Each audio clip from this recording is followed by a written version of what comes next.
I can tell you with certainty that most of you who are reading this have had an imaginary friend at one point. A friend you made up because you needed someone or something to play with, or to simply kill everyday boredom.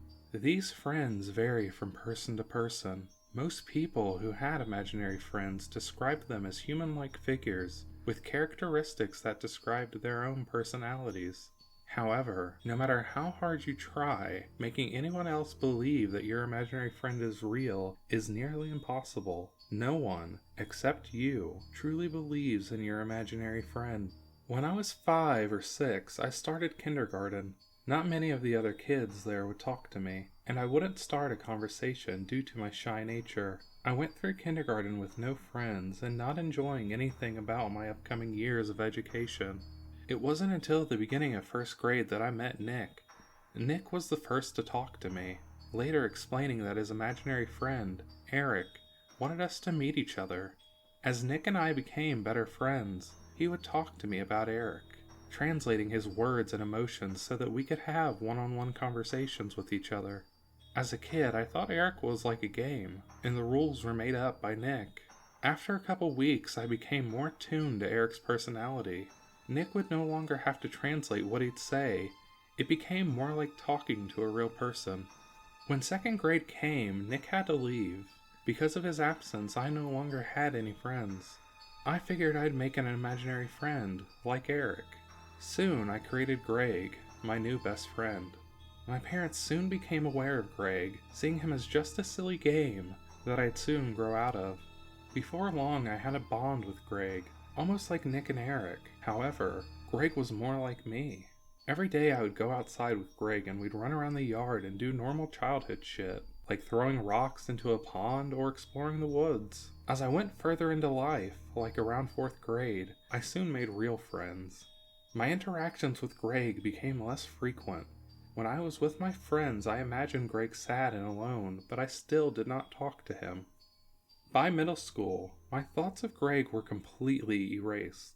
All the time I spent was either by myself or with my friends, doing things Greg and I used to do.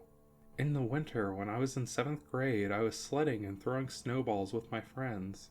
This part I remember well.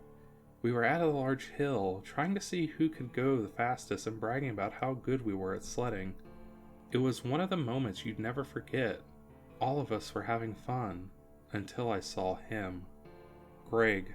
He was standing at the bottom of the hill, shivering in the cold, looking at me with sad eyes. I blinked multiple times, trying to clear the images of him from my mind, as I was shocked to see him again. He wouldn't leave. He just stood there, his expression turning angrier the longer I stared at him. I followed his gaze as he stared at my friends with pure hatred. I looked back at him and he slowly vanished. Although I never saw him for the rest of 7th grade, I never stopped thinking about that day. His face was imprinted in my mind, almost haunting me. I decided to get rid of my remorse by completely cutting myself off from Greg. I destroyed pictures and things I had written about him. The only thing I could not destroy was my memories of him. I thought about Greg less and went on with my life. In my freshman year of high school, I started to see Greg again. However, he was no longer the image of him I had as a child. His face was sunken, and there was no emotion in his eyes. I started seeing him sitting down in my classroom and at my lunch table.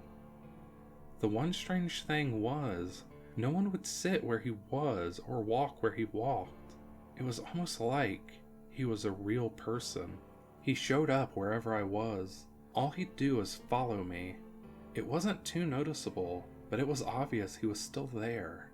The more we saw each other, the more I saw he changed his expression. He became angrier and started showing up in unexpected places. He was scaring me to the point that I couldn't sleep, and when I did, he would be there, watching me. He began to show up more often in more places. I started sleeping less, doing worse in school, and drifted from my friends. My parents tried to figure out what was happening to me, but they couldn't. They started counseling appointments later on, visits from the doctor, all of whom couldn't figure out what was the matter. I was declared insane and taken to a mental hospital where Greg would stare at me for hours, driving me even more insane. I became very anxious, seeing images of Greg threatening to kill me. I started to talk to Greg, asking, "Why are you doing this? And what's making you so angry?" But he never responded. Then, finally, he started to repeat 4 words. "Please don't leave me." Each time he said it, he got louder until he was screaming, his face contorting into a deep, evil smile. This is my last day.